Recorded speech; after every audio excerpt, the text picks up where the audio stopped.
Welcome to another lecture of physics. आज का lecture हमारा बहुत अहम है।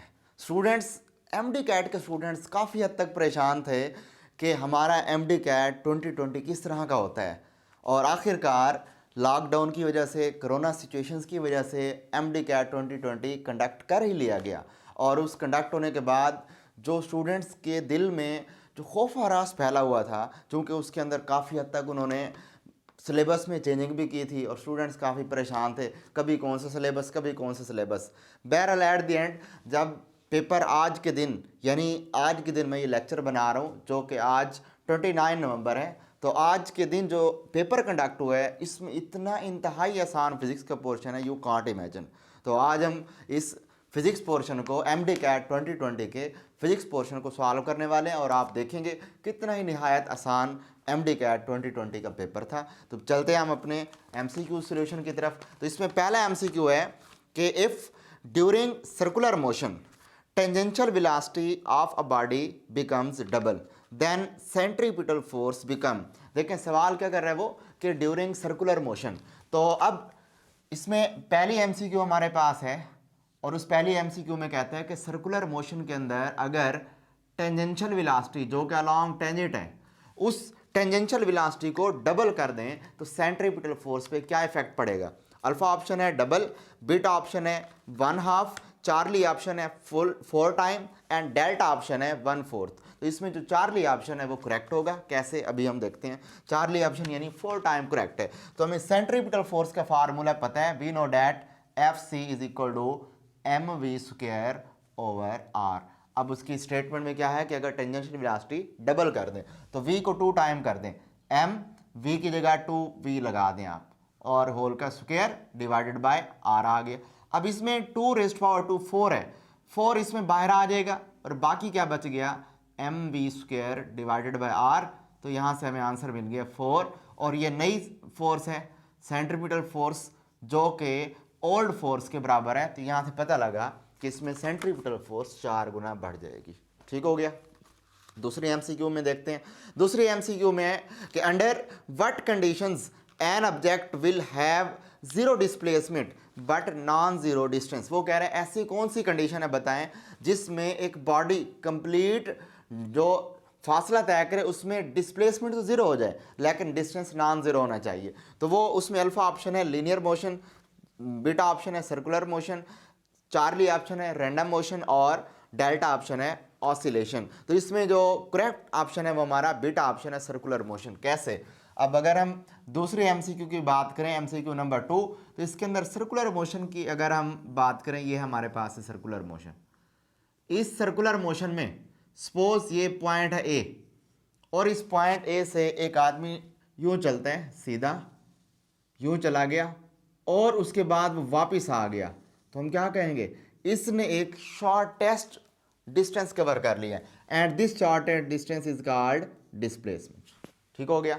और उसके बाद अगर यही वाला आदमी यहाँ से यूं चले और यहाँ से यूं चलता हुआ इस तरह से यूं मूव करे और वो आगे की तरफ मूव करता जाए यहाँ को, और इस वक्त वो क्या कवर कर लेगा ये इस वक्त ये डिस्टेंस कवर कर लेगा। अब आपने देखा कि इसने पूरा कंप्लीट सरकमफेरेंस के अक्रॉस डिस्टेंस कवर किया जो कि ज़ीरो नहीं है, जबकि उसने शॉर्टेस्ट जो फासला कवर किया जो कि डिस्प्लेसमेंट है। आने में जाने में फ़र्ज़ कर लें पॉजिटिव कवर हुआ है तो वापस आने में नेगेटिव कैंसिल हो जाएंगे, जवाब ज़ीरो आ जाएगा। तो यहाँ से पता लगा कि सर्कुलर मोशन के अंदर डिस्प्लेसमेंट सिफर हो सकता है और डिस्टेंस हमारे पास सिफर नहीं हो सकता, ये पॉसिबल सिचुएशन है। ठीक हो गया। उसके बाद नेक्स्ट है थर्ड एमसीक्यू। उस थर्ड एमसीक्यू में कहते हैं कि which one of the following properties is not exhibited by longitudinal wave. कह रहा है लॉन्गिट्यूडनल वेव में से कौन कौन सी प्रॉपर्टीज शो नहीं करती। इसमें 4 ऑप्शन दिए गए हैं। तो अब इसमें अल्फा ऑप्शन है इंटरफेरेंस, बीटा ऑप्शन है रिफ्लेक्शन, चार्ली ऑप्शन है डायफ्रैक्शन और डेल्टा ऑप्शन है पोलराइजेशन। आपने चैप्टर नंबर 8 में पढ़ा कि साउंड वेव्स की इंटरफेरेंस भी हो सकती है, उनकी रिफ्लेक्शन भी हो सकती है और उनकी इसके अंदर डायफ्रैक्शन भी की जा सकती है। लेकिन एक पॉसिबल सिचुएशन है, वो क्या है कि साउंड वेव्स को पोलराइज नहीं किया जा सकता। पोलराइज किसको कर सकते हैं? पोलराइजेशन हम सिर्फ और सिर्फ ट्रांसवर्स वेव्स की कर सकते हैं जो कि लाइट वेव है। तो यहाँ से हमारा जो करेक्ट ऑप्शन होगा थर्ड का वो करेक्ट ऑप्शन हमारे पास है कि पोलराइजेशन नहीं की जा सकती। We can not polarize a longitudinal wave, longitudinal waves को पोलराइज नहीं किया जा सकता, यानी इसमें डेल्टा ऑप्शन करेक्ट है। तो उसके बाद नेक्स्ट है हमारे पास MCQ number 4, the speed of sound in air is 332 metre per second, यानी कि इसमें 332 मीटर पर सेकेंड इसकी साउंड की रफ्तार है। The speed of sound eight 22 degree will be, वो कह रहा है कि 332 डिग्री एक इसकी रफ्तार है जो कि 0 डिग्री पर कंसिडर की जाएगी। उसके बाद वो कह रहा है 0 से बढ़ाकर टेम्परेचर 22 कर दें तब कितना होगा। इसके लिए भी हमें एक फार्मूला पता है जो कि आप चैप्टर नंबर 8 में स्पीड ऑफ साउंड वाले फार्मूले प्रूफ कर चुके हैं, और वो फार्मूला हमारे पास है MCQ number 4, speed of sound at particular temperature is equal to speed of sound at 0 degree plus 0.61 into T, जो गिवन टेम्परेचर होगा। वैल्यूज पुट करते हैं, वे नॉट जो उसमें 0 डिग्री पर टेम्परेचर है वो 332 दिया है, प्लस 0.61, और टेम्परेचर कितना दिया है उसने, टेम्परेचर उसका दिया गया है 22 डिग्री। जब आप इसको हल करेंगे तो हल करने के बाद आपको आंसर मिल जाएगा 345.2 अप्रॉक्सीमेटली मीटर पर सेकेंड, यानी इसके अंदर जो हमें करेक्ट ऑप्शन मिलेगा वो करेक्ट ऑप्शन अल्फ़ा मिल जाएगा, यानी कि इसका जो करेक्ट ऑप्शन है वो अल्फ़ा करेक्ट ऑप्शन है। ठीक हो गई बात ये। उसके बाद नेक्स्ट एमसीक्यू की तरफ मूव करते हैं। नेक्स्ट एमसीक्यू है हमारे पास कि the astronomers calculate the speed of distant stars and galaxies using which of the following phenomena. ये जो माहिर फल्कियात होते हैं वो कौन सा ऐसा फिनोमेना इस्तेमाल करते हैं जिसके तहत वो दूर दराज सितारों और गैलेक्सीज का डिस्टेंस मालूम कर सकते हैं। तो उसके लिए जो हमारी बुक में मेथड बताया गया वो है डॉपलर इफेक्ट। तो एमसीक्यू नंबर 5 का आंसर है जी डॉपलर इफेक्ट। डॉपलर इफेक्ट की एप्लीकेशन के अंदर ये एमसीक्यू का आंसर दिया गया, डॉपलर्स इफेक्ट। उसके बाद नेक्स्ट एमसीक्यू नंबर 6 पर आते हैं। एमसीक्यू नंबर 6 है कि इन अ रिपल टैंक, एक रिपल टैंक है। ये एमसीक्यू वैसे आपकी 10th क्लास के चैप्टर नंबर 1 के लास्ट आर्टिकल में से दी गई है, और इसको वैसे हल करना बहुत आसान है, और ये इसका फार्मूला वैसे आपके इसमें चैप्टर नंबर 8 में v is equal to F lambda भी दिया गया, उससे ये हल होगा। एनी हाउ इसको हम देखते हैं कि इस तरह ये कैसी हल होने वाली एमसीक्यू है। In a ripple tank 40 waves pass through a certain point in 1 second. वो कह रहा है कि रिपल टैंक के अंदर 40 वेव्स पैदा हुई जो कि एक पॉइंट में से गुजर के जा रही हैं। 40 वेव्स गुजरी हैं, नंबर ऑफ वेव्स n की तादाद कितनी है 40, और टाइम कितना लगा उसके लिए 1 सेकेंड लगा है जी। अब उसका नेक्स्ट क्या कहता है वो, नेक्स्ट ये कहता है कि if the wave length of wave is 5 centimetre then speed of wave is. अगर उसकी वेव लेंथ, ये जो वेव पानी की यहाँ से रिपल टैंक से जो वाटर वेव्स पैदा हुई हैं, इनकी वेव लेंथ अगर कितनी हो, इसकी वेवलेंथ अगर 5 सेंटीमीटर हो तो बताएं कि इसमें इसकी स्पीड कितनी होगी। If its wavelength is 5 centimetre then what would be its speed, ये कितनी रफ्तार से यहाँ से मूव करके जाएगा। तो अब सबसे पहले तो हम क्या करें, इस सेंटीमीटर को मीटर में कन्वर्ट कर लें। 5/100 ये मीटर हो गया हमारे पास। ठीक है जी। अब यहाँ पर सिंपली आपने एक काम कर रहे हैं, एक इक्वेशन लगानी है, v is equal to F lambda. MCQ number 6, we know that v is equal to F lambda. अब इसमें f नहीं दी गई, लेकिन f का एक फार्मूला है फ्रीक्वेंसी का। वो फार्मूला क्या है कि number of waves per unit time is known as frequency. Number of waves passing through a point in 1 second या number of waves passing through a point in unit time is called frequency. तो हमने f की जगह n/t लगा दिया उसके formula, उसके बाद ये लैम्डा एज इट इज़। तो अब n की जगह क्या आ गया 40, और टाइम 1 सेकेंड लगाए, और वेव लेंथ कितनी है 5/100 मीटर। यहाँ से अब आप इसको कैलकुलेट करें, ये एक 0 से इससे कैंसिल हो गया, 20/10, तो आंसर कितना मिल गया यहाँ से हमें 2 मीटर पर सेकेंड इसकी वेलोसिटी होगी। Then its velocity is 2 metre per second. तो ये हमारे पास इसका जो करेक्ट ऑप्शन है वो डेल्टा ऑप्शन इसका करेक्ट होगा। नेक्स्ट हमारे पास एमसीक्यू है कि in which process the entire of heat supplied to the gas is converted to internal energy of a gas. वो कह रहे हैं कौन सा ऐसा प्रोसेस है जिसमें मुकम्मल की मुकम्मल एनर्जी यानी हीट एनर्जी उसके इंटरनल एनर्जी में कन्वर्ट हो जाएगी। तो इसमें जो हमारा ऑप्शन दिए गए, अल्फा ऑप्शन है आइसोकोरिक और बीटा ऑप्शन है आइसोबैरिक, चार्ली ऑप्शन है आइसोथर्मल और डेल्टा ऑप्शन है एडियाबैटिक। अब अगर हम बात करें आइसोकोरिक की, आइसोकोरिक प्रोसेस ऐसा होता है जिसमें वॉल्यूम सेम रहता है यानी कांस्टेंट रहता है। आइसोबैरिक ऐसा होता है जिसमें प्रेशर कांस्टेंट रहता है। और आइसोथर्मल प्रोसेस ऐसा है जिसमें टेम्परेचर कांस्टेंट होता है। और एडियाबैटिक प्रोसेस ऐसा होता है जिसमें किसी भी सिस्टम में से ना हीट बाहर खारिज हो सकती है ना ही उसमें एंटर हो सकती है। तो बहरहाल इसको सॉल्व करने के लिए हम यूज़ करते होते हैं, इसमें MCQ नंबर 7 है और MCQ नंबर 7 को सॉल्व करते हैं। फर्स्ट लॉ ऑफ थर्मोडायनामिक क्या होता है हमारे पास, Q is equal to delta U plus W, ये एक फार्मूला होता है। और हमें पता है W का फार्मूला क्या होता है, W बराबर होता है W is equal to P delta V के, ये आप चैप्टर नंबर 11 में पढ़ चुके हैं, वर्क डन बाय गैस वाले टॉपिक में।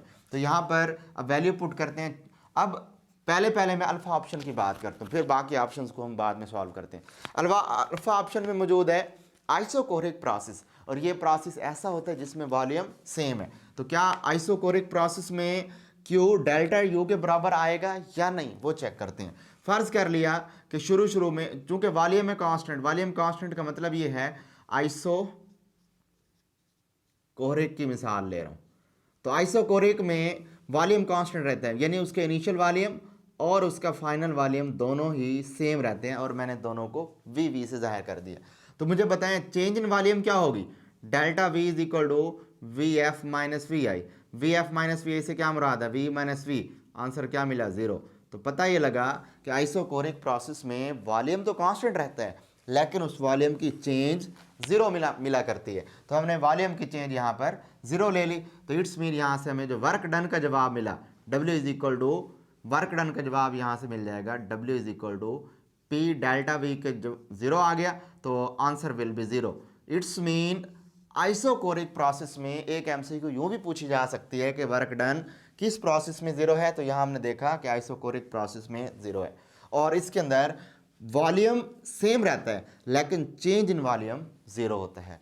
अब इसी को यहाँ पुट करते हैं इस इक्वेशन के अंदर। तो यहाँ से हमें क्या रिजल्ट मिलेगा, Q is equal to delta U plus W क्या है, 0। तो यहाँ 0 आ गया। तो ये वाला फैक्टर वैसे ख़त्म हो गया। तो यहाँ से हमें पता ये लग गया कि आइसोकोरिक प्रोसेस ऐसा है जिसमें टोटल की टोटल हीट किसके अंदर कन्वर्ट हो रही है, इंटरनल एनर्जी के अंदर।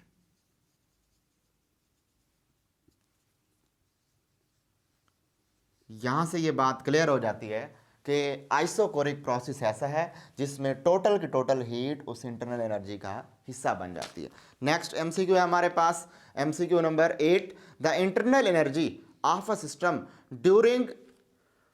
During an isothermal process is. वो कह रहा है आइसोथर्मल प्रोसेस में सिस्टम की इंटरनल एनर्जी क्या होती है। तो अब इसमें देखें, हमें पता है आइसोथर्मल प्रोसेस ऐसा होता है, आइसोथर्मल प्रोसेस, आइसोथर्मल, आइसो से मुराद सेम और थर्मल से मुराद temperature. It's mean this temperature tells, this process tells us that temperature during the process remains constant, temperature इसके अंदर कांस्टेंट रहेगा। अब हमें एक बात क्लियरली पता है कि internal energy of a system is directly proportional to temperature है, यानी कि आप टेम्परेचर जितना बढ़ाएंगे तो इंटरनल एनर्जी उतनी बढ़ जाएगी, टेम्परेचर जितना कम करेंगे इंटरनल एनर्जी उतनी कम हो जाएगी।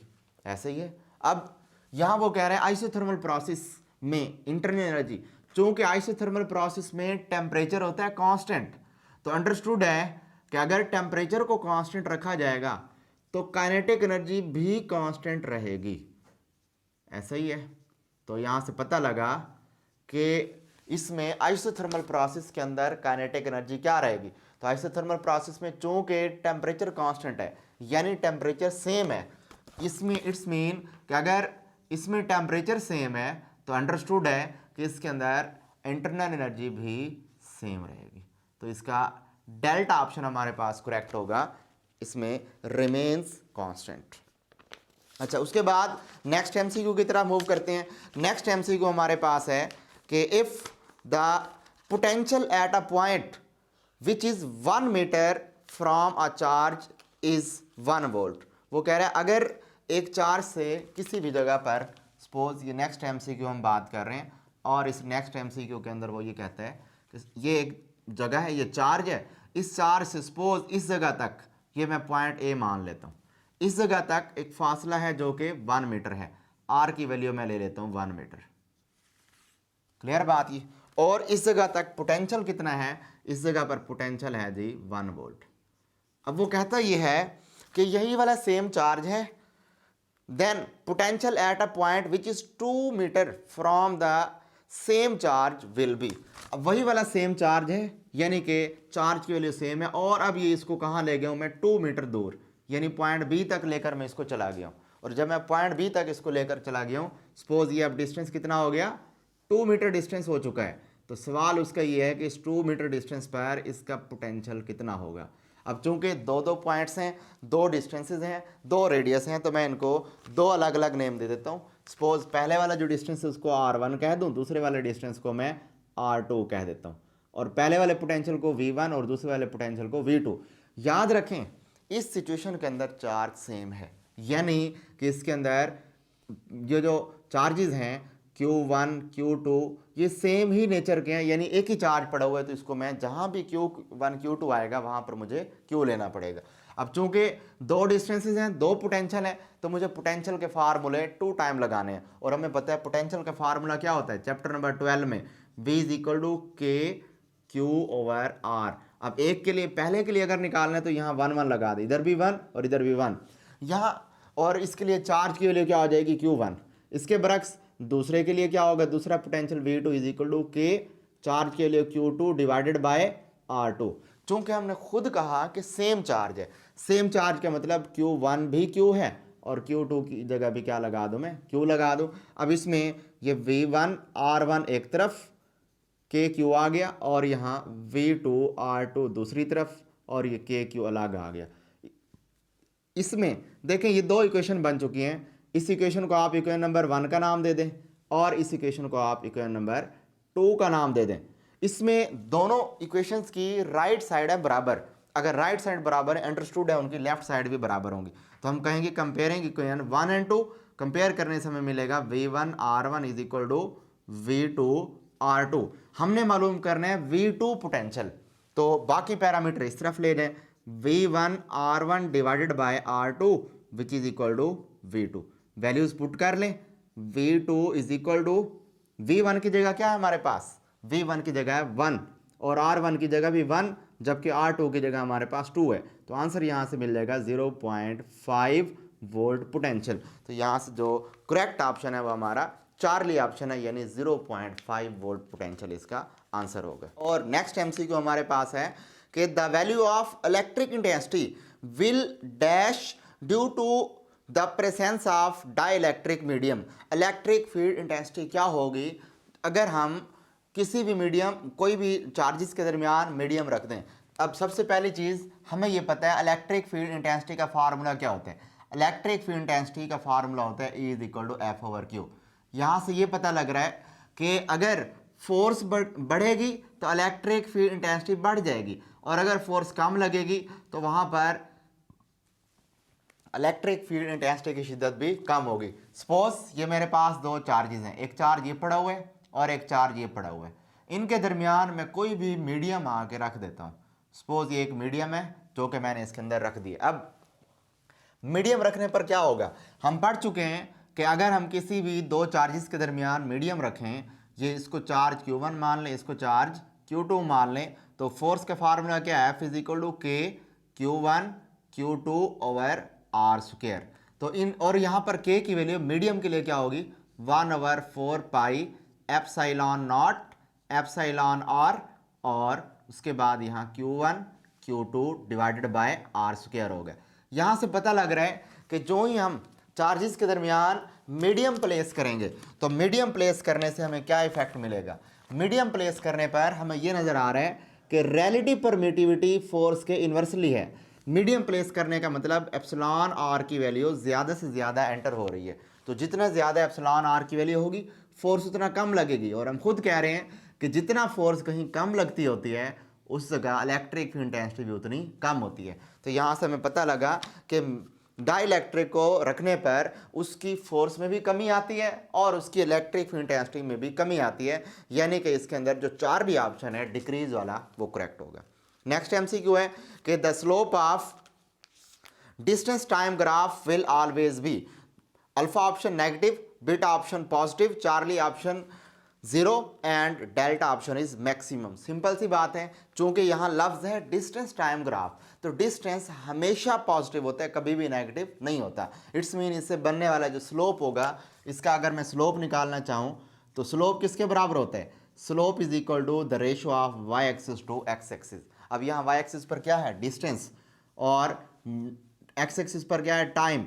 डिस्टेंस और टाइम किसके बराबर होता है? स्पीड के। इसका मतलब हम ये कह सकते हैं कि इसकी जो स्पीड होगी वो भी हमेशा क्या रहेगी?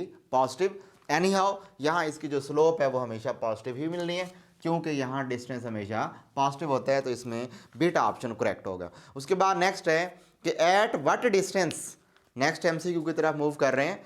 At what angle of projection of a projectile the range becomes half of its maximum value. वो कह रहे हैं कि किस एंगल पर प्रोजेक्ट को अगर हम छोड़ें, कितने एंगल पर छोड़ें कि उसकी जो रेंज है वो उस एंगल पर मैक्सिमम रेंज का आधा होना चाहिए। तो सिंपल सी बात, अल्फा ऑप्शन है इसमें 15 डिग्री, बीटा ऑप्शन है 20, चार्ली ऑप्शन है 30 डिग्री, डेल्टा ऑप्शन है 40 डिग्री। तो इन ऑप्शंस में से कौन सा ऑप्शन करेक्ट होगा वो अब हम देख रहे हैं। तो हमें पता है यहाँ पर कि रेंज का फार्मूला क्या होता है? रेंज का फार्मूला होता है VI² over 2G, where VI² over G sine 2 theta. Range का फार्मूला होता है VI² over G sine 2 theta. अब यहाँ पर हमें यह कहा गया है कि मैक्सिमम के लिए, अब अगर हम मैक्सिमम रेंज का फार्मूला देखना चाहें तो मैक्सिमम रेंज के लिए हमें इस साइन वाले फैक्टर को ख़त्म करना पड़ेगा। और वो किस फैक्टर पे ख़त्म होता है? 45 डिग्री पर। 45 मल्टीप्लाई टू 90 डिग्री, और साइन 90 पे 1 होता है। इसका मतलब कि रेंज मैक्सिमम 45 डिग्री पर होती है। तो मैं आर मैक्सिमम लिख लेता हूँ, जो कि VI² ओवर G के बराबर है। क्लियर होगी बात ये? अब इसी VI² ओवर G की जगह मैं आर मैक्सिमम रिप्लेस कर रहा हूँ। R is equal to R maximum sine 2 theta आ गया। ठीक है जी। अब सवाल यह है कि आर मैक्सिमम के नीचे मैंने 2 लेकर आना है। ऐसी कौन सी वैल्यू पुट करूं कि यहाँ नीचे 2 आ जाए? तो अब मैं तमाम इस तरह के मेथड को, इस तरह के एमसीक्यू को सॉल्व करने के मेथड को हम कहते हैं बैकअप मेथड। बैकअप मेथड ऐसा होता है जिसमें हम चारों ऑप्शन में से एक एक ऑप्शंस को पुट करके चेक करते हैं, जिसके ऊपर हमारे रिक्वायर्ड कंडीशन वाला जवाब आ जाता है, वो ऑप्शन उसका करेक्ट होता है। अब हमारी जो कंडीशन है वो ये है कि इस जगह जो आर ये है रेंज, ये मैक्सिमम रेंज का आधा होनी चाहिए, यानी हमें किसी ना किसी तरह नीचे 2 जवाब मिलना चाहिए। तो पहले हम चेक करते हैं। इस जगह पर मैं 15 डिग्री पुट करता हूँ। 15 मल्टीप्लाई 2 आंसर विल बी 30, और साइन 30 पर जवाब क्या होता है? 1/2 होता है। इसका मतलब 15 डिग्री अल्फा ऑप्शन करेक्ट है। 15 अगर मैं यहाँ पुट करूँ, 15 मल्टीप्लाई 2 30 हो जाएगा, साइन 30 पर जवाब मिल जाएगा हमें 1/2। जब यहाँ 1/2 पुट करेंगे, इसको आप इकट्ठे इधर लिखेंगे तो यहाँ से हमें क्या जवाब मिल जाने? रेंज जो होगी वो मैक्सिमम रेंज का आधा हो जाएगी। कब? जब एंगल कितना हो? 15 डिग्री एंगल मौजूद हो। ठीक है जी। उसके बाद नेक्स्ट एमसीक्यू है कि if we drop an object its initial velocity is 0, how far will it fall in time t। वो कह रहा है एक ऑब्जेक्ट है जिसको हम ऊपर से ड्रॉप कर रहे हैं। सपोज ये एक ऑब्जेक्ट है। नेक्स्ट एमसीक्यू हमारे पास है, सपोज कि एक हमारे पास ऑब्जेक्ट है और उस ऑब्जेक्ट को हम ऊपर से नीचे फॉल कर रहे हैं। शुरू में जब वो इनिशियली वहाँ पर मौजूद था तो वो कहता है इनिशियल पॉइंट पर उसकी जो इनिशियल वेलोसिटी है वो 0 है। सवाल के स्टेटमेंट में क्या पूछता है? सवाल के स्टेटमेंट में वो ये पूछता है कि इसको यहाँ से यहाँ तक आने में कितना डिस्टेंस कवर करना पड़ा, यानी दूसरे लफ्ज़ों में h निकाल के दे दें, या दूसरे लफ्ज़ों में कितना उसने डिस्प्लेसमेंट कवर किया है s निकाल के दें। h करें या s आपकी मर्जी। अब यहाँ पर अगर मैं सेकंड इक्वेशन ऑफ मोशन लगाऊं तो सेकंड इक्वेशन ऑफ मोशन क्या है? h is equal to for vertical motion h is equal to VIT plus 1/2 GT square. ये हमारे पास सेकंड इक्वेशन ऑफ मोशन है। यहाँ पर अब वैल्यूज पुट कर रहे हैं, वी आई की जगह 0 आ गया, टाइम प्लस 1/2, जी की वैल्यू ली जाती है 9.8, ये हमें पता है कांस्टेंट होती है, और यहाँ टी स्क्वायर आ गया। अब ये सारा फैक्टर 0 प्लस इसको डिवाइड करेंगे 4.9 टी स्क्वायर आ जाएगा। तो यहाँ से पता लगा कि 4.9 टी स्क्वायर जितना हाइट कवर करेगा वो बॉडी जिसको हम ऊपर से नीचे गिरा रहे हैं। तो इसके अंदर जो करेक्ट ऑप्शन है वो कौन सा होगा? इसके अंदर करेक्ट ऑप्शन बीटा करेक्ट होगा, 4.9 T square, beta option is correct. Next MCQ की तरफ चल रहे हैं। नेक्स्ट एमसीक्यू है कि the Newton second is the unit of, Newton second किसका यूनिट है? ऑप्शन अल्फा है वर्क, ऑप्शन बीटा है पावर, ऑप्शन चार्ली है इम्पल्स, ऑप्शन डेल्टा है momentum. Work, power, impulse, momentum. मैं सबके इसी तरह यूनिट्स पहले लिख लेता हूं। पहले उन्होंने कहा जी वर्क, फिर उसके बाद उन्होंने पावर लफ्ज इस्तेमाल किए, फिर उसके बाद इम्पल्स, और डेल्टा ऑप्शन के अंदर इस्तेमाल किया गया मोमेंटम। इसमें इम्पल्स और मोमेंटम दोनों ही ऑप्शन करेक्ट हैं। अब यहाँ स्टूडेंट्स कहेंगे कि दोनों ही करेक्ट हैं, इसका मतलब हम यहाँ कोई भी लगा दें ठीक होगा। नहीं, यहाँ पर एक टेक्निक इस्तेमाल करनी है। वो टेक्निक ये है कि पहले सबके यूनिट लिख लें। वर्क का यूनिट क्या होगा? जॉल। उसके बाद जॉल से मुराद क्या है? Newton metre. और पावर का क्या यूनिट होगा? न्यूटन मीटर पर सेकेंड इसका यूनिट है। और इस तरह इम्पल्स का यूनिट क्या है? इम्पल्स हमारे पास होते हैं एफ क्रॉस टी, जो कि इसके बराबर है न्यूटन मीटर के बराबर है। सिमिलरली मोमेंटम की बात कर रहे हैं, मोमेंटम किसके बराबर होते हैं? एम के, और इसका यूनिट क्या बना? किलोग्राम मीटर पर सेकंड। लेकिन आप बच्चे ये कहेंगे कि भाई हम इसको यूं भी तो कर सकते हैं कि सेकंड से मल्टीप्लाई सेकंड से डिवाइड करें, तो डिवाइड करने पर ये सेकंड जब ऊपर जाएगा तो इससे मिलकर यहाँ क्या बना देगा? किलोग्राम मीटर पर सेकंड स्क्वायर डॉट, ये वाला सेकंड बचा हुआ है ये लिखें। तो ये किलोग्राम मीटर पर सेकंड स्क्वायर किसके बराबर है? न्यूटन के, और आगे सेकंड मौजूद है तो यहाँ से ये न्यूटन सेकंड आ गया। तो ये भी हमारे पास, जो ये हमारे पास था इम्पल्स, ये भी न्यूटन सेकंड था और ये भी न्यूटन सेकंड है। इसका मतलब दोनों ही करेक्ट हैं, ऐसा नहीं है। एमडी कैट के अंदर इस तरह के एमसीक्यू में वो थोड़ा सा घुमाता है आपको। इसमें ऑप्शंस की पॉसिबिलिटीज़ होती है। क्या क्या पॉसिबिलिटीज़ हैं? ऑप्शंस की पॉसिबिलिटीज़ होती हैं कि हमें सबसे बेस्ट लेवल का जो एमसीक्यू का ऑप्शन होता है वो टिक करना होता है। इसमें कैटेगरीज होती हैं, एक्सीलेंट लेवल होता है, उसके बाद फिर इसमें बेस्ट होता है, उसके बाद फिर गुड होता है। अब इसमें ज़रा कंपैरिजन करें तो पहले नंबर पर जो प्रायोरिटी दी जाएगी एक्सीलेंट नंबर पर, वो न्यूटन सेकंड इम्पल्स के मोमेंटम, इम्पल्स के यूनिट को दी जाएगी। इट्स मीन हम यहाँ चार्ली ऑप्शन करेक्ट करेंगे, इम्पल्स वाला, ना के मोमेंटम वाला, वो सेकंड प्रायोरिटी पर है। तो इन दोनों में जो मोस्ट सूटेबल और मोस्ट करेक्ट ऑप्शन है वो इम्पल्स वाला है, इस वजह से हम इम्पल्स को करेक्ट करेंगे। नेक्स्ट हमारे पास एमसीक्यू है, और उस एमसीक्यू में कहता है कि a 1.75 metre heighted weight lifter raises weight with a mass of 50 kg to a height of 0.5 meter above his head. How much work is being done by him where g is equal to 10 metre पर second square? बाज़ाहिर देखने में मुश्किल लग रहा है, लेकिन अगर आप इसको फोकस करें तो बड़ा आसान सा है। इसके अंदर ऑप्शन है अल्फ़ा, बीटा, चार्ली, डेल्टा। तो अब इसमें कौन सा ऑप्शन करेक्ट है वो भी हम देख लेते हैं। तो अब इसकी स्टेटमेंट पहले देखें। इसकी स्टेटमेंट ये है, वो ये कहता है कि एक वेट लिफ्टर है, और उस वेट लिफ्टर, वो सपोज मैं यहाँ एक आदमी बना देता हूँ in the form of weight lifter, और इस वेट लिफ्टर की जो हमारे पास हाइट है, और उसने हाइट कितनी बता दी? उसकी हाइट उसने बताई है 1.5 मीटर। इसको मैं कह देता हूँ H1, जो कि 1.75 मीटर है। ठीक होगी बात। उसके बाद वो कहता है कि उसके हाथ में एक बॉडी है, और उसको वो उठाकर अपने सर से, इस सर से ऊपर उठाना शुरू करता है, और वो अपने सर से ऊपर उठा लेता है। और कितनी हाइट पर उठाता है? उसकी हाइट हमारे पास है जी 0.5 मीटर, 0.5 मीटर बुलंदी तक वो उसको ऊपर उठाता है। और जिस बॉडी को उठा रहे, उस बॉडी का मैस 50 kg है। जिस बॉडी को वो उठा के जा रहा है ऊपर, उसका मैस 50 kg है। बताएं कि उसने अपने सर से ऊपर की तरफ लेकर जाने में कितना वर्क डन किया हुआ है। अब हमें पता है कि इसको जब हम ऊपर की तरफ लेकर जाएंगे तो ऊपर की तरफ लेकर जाने का मतलब ये है कि हमें वर्क डन करना पड़ रहा है। और हमें पता है जब बॉडी को हम ऊपर की तरफ लेकर जाते हैं तो उसके अंदर हमारा किया गया work done in the form of potential energy save हो जाता है। यानी कि अब यहाँ से पता लगा कि हमारा किया गया work done in the form of potential energy save हो गया। और पोटेंशियल एनर्जी का फार्मूला है mgh। लेकिन अब यहाँ जो हमने पोटेंशियल एनर्जी लेनी है वो विद रिस्पेक्ट टू रेफरेंस लेनी है। और रेफरेंस किसको माना जाता है? रेफरेंस तो हमेशा ज़मीन को मानते हैं। इसका मतलब हमें दोनों हाइट लेनी है, h1 से h2 तक दोनों ही हाइट लेनी है। इसका मतलब यहाँ h की जगह मैं दोनों हाइट ले लूँ, h1 प्लस h2 दोनों हाइट्स।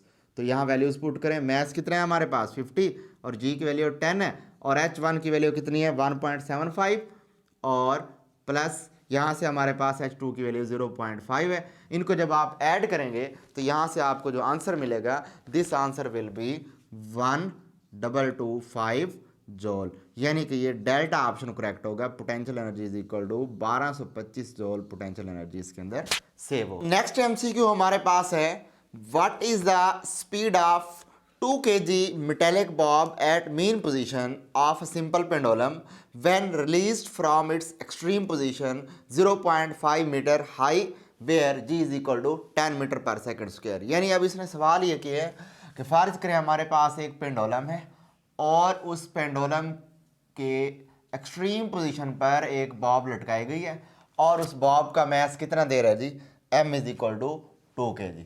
2 किलोग्राम की बॉब है और ये यहाँ से अपनी मेन पोजीशन से जितनी हाइट पर मौजूद है वो हाइट हमारे पास है जी, वो हाइट दी गई है 0.5 मीटर।